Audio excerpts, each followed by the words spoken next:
This video series shows you how to remodel a stone foundation basement in a 100-year-old house with new insulated sheetrock walls and upgrades to the heating system and wiring.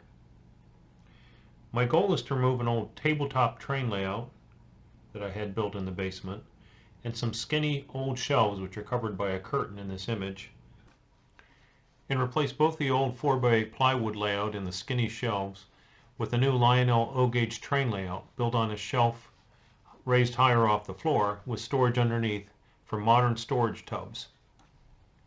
Here's a quick view of the finished project in action when some friends stopped by over this winter.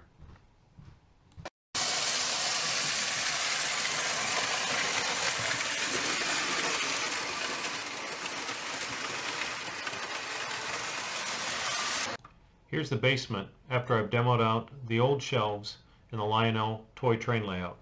You can also see I've removed the old baseboard heating system, leaving just the pipes hanging down. I found that over in the corner there's a hole in the floor around my one Radon pipe, which I couldn't get to before because of the shelves. So I'm going to patch that in today with some Sacrete concrete mix and a little bit of extra Portland to smooth it out a little bit more. Then clean up this whole area, get it ready to put a plate, 2x4 plate on the floor. I think I can fit a 2x4 in there, and that'll be treated in protection against any moisture in here against the footer, and then 2x4s up to the ceiling to make a stud wall, and that'll be the basis for the room, the back wall of the train board. I'm working on the filling in a hole. I've mixed up some Sacrete type cement.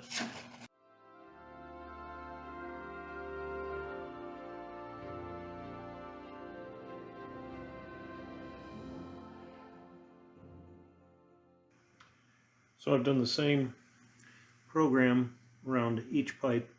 There are actually 3 places where it goes into the underground drainage system, mortared in around each of these pipes coming up. They had varying degrees of holes around them, and that's not good for a radon system or for keeping water completely out.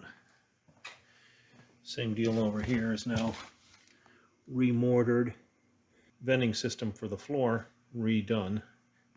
What I'm doing is going around and spraying some Flex Seal clear spray on the joints of my radon system. It's been in here for I think about 20 years, maybe a little bit less, and I'm concerned there might be some air leaks.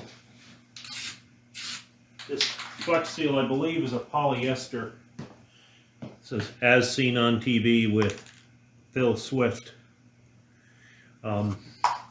I've used it on my roof, on metal roofs, for joints that have been really problematic in terms of sealing up, and found that it seems to work really well. Now I'm beginning to fasten on the studs, and I line them up with my pencil lines to get them square to the plate. I'm using 2.5 inch exterior screws.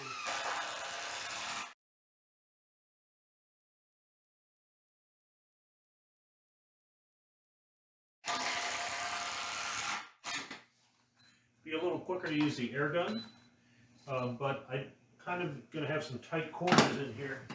Hard to fit the big air gun in here to shoot framing nails in. And also, some of these studs I'm probably going to be putting in manually later, one at a time, to get around different things that are in the way.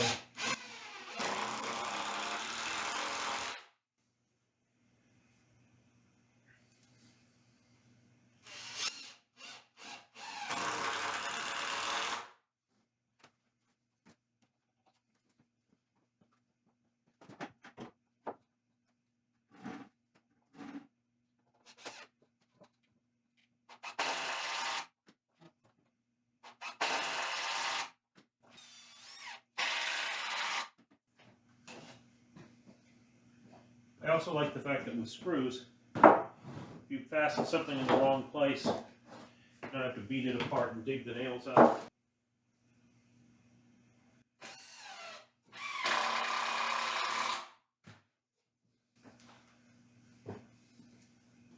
The nice thing with screws too is that you fasten the wall together and you can lift it and move it around without it falling apart quite as much.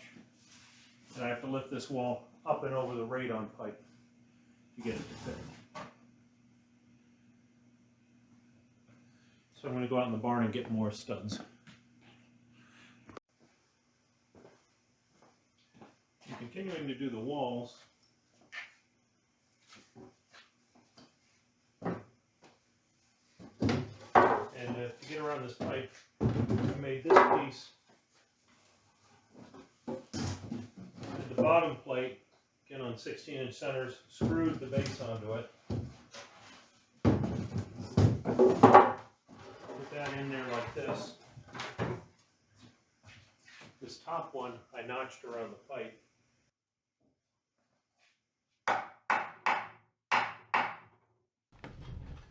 A couple days have passed and I've added in more studs and some insulation. I've also boxed in one section that's going to be part of the railroad. You can see that with plywood there towards the end.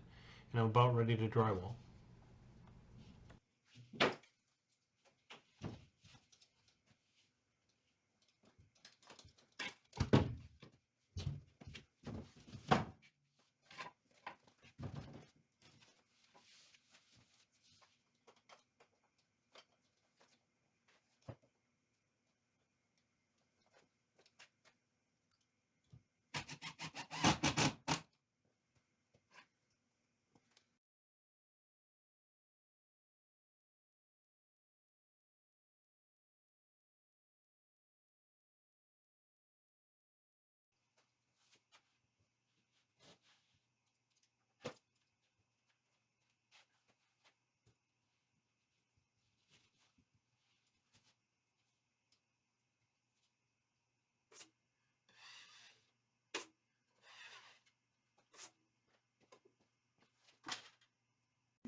Yeah, this is the drywall with one coat on the joints. Tucker's come down to inspect. The seam along the ceiling I will be caulking in the next couple days. Get 3 coats of joint compound on the joints, then the walls could be finished.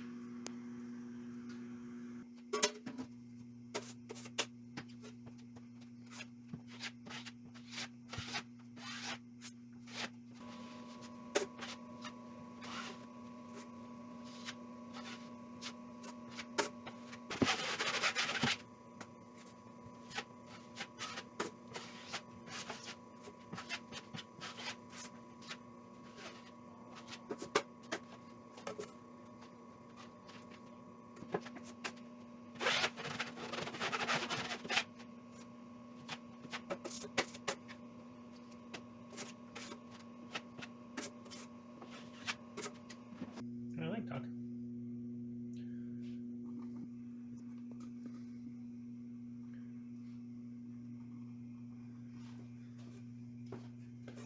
At the sanding phase, I'm using a pole sander with fabric on it.